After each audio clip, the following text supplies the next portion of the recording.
So why was I such a sucker? And how can people still be falling for this, even after my show has been on the air for the past 3 years? First of all, there are catfish, and then there are catfish. What I mean is that some catfish make eye-rollingly transparent claims. See anyone who says they're an underwear model. But others can be extremely sophisticated liars. I managed to get involved with the latter. My catfish was creative, even sending me genuine newspaper stories that referenced, or seemed to reference, stories she told me. She set up Facebook profiles for at least 14 people, ultimately building an incredibly complicated network of fake people that seemed, from where I sat in New York, to be totally real. She even had my mom convinced on a very personal, motherly level. And if some of the stories that Megan, Angela, and Abby told me seemed amazing, who was I to know what life in rural Ishpeming, Michigan was like?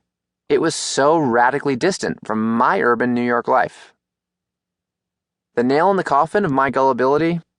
The $500 I received in the mail, money that the family had promised me as a result of my influence on Abby's work.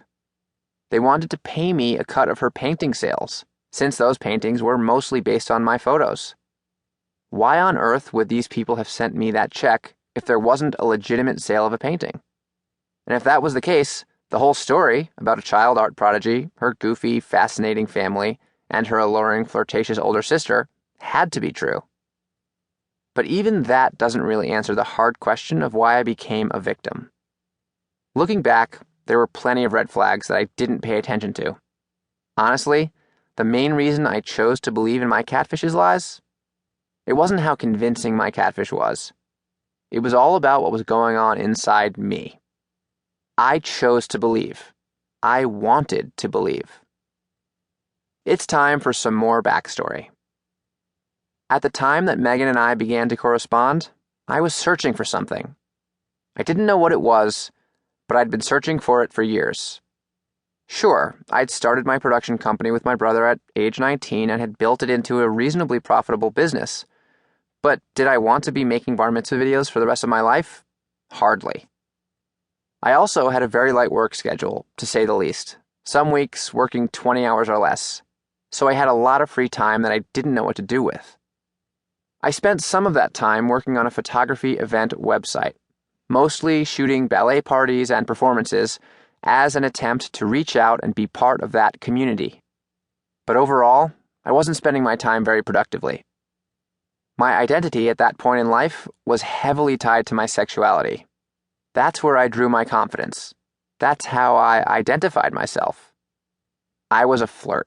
I was charming.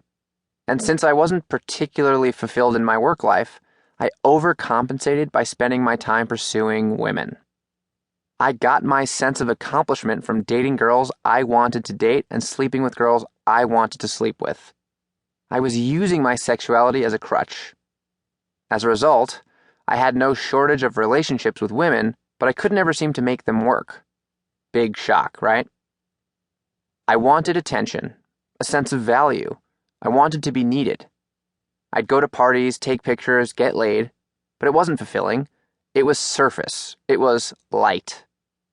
And making matters worse, I'd recently made a lot of really lousy decisions. I'd been kicked out of college, ruined my relationship with my best friend, Mark, by hurting him badly in a fistfight, more on that later, and had a falling out with my brother. I didn't like myself. I was disappointed, frustrated, lazy, and underaccomplished. I knew I could be doing so much more, but I felt stuck. And I knew that people didn't like me much either. I had developed a reputation for being a rule breaker, a flirt, a loose cannon, and kind of a dick. I was not a particularly reliable guy. Into this gaping chasm stepped, or I should say typed, Abby, Angela, Megan, and the rest of the Ishpeming crew. Here was a creative and passionate family who said that their budding young artist admired me and drew her inspiration from me. For the first time in my life, I genuinely felt a sense of value. Something pure and meaningful and lovely was happening as a result of my existence. I was thrilled to be a part of this exciting exchange.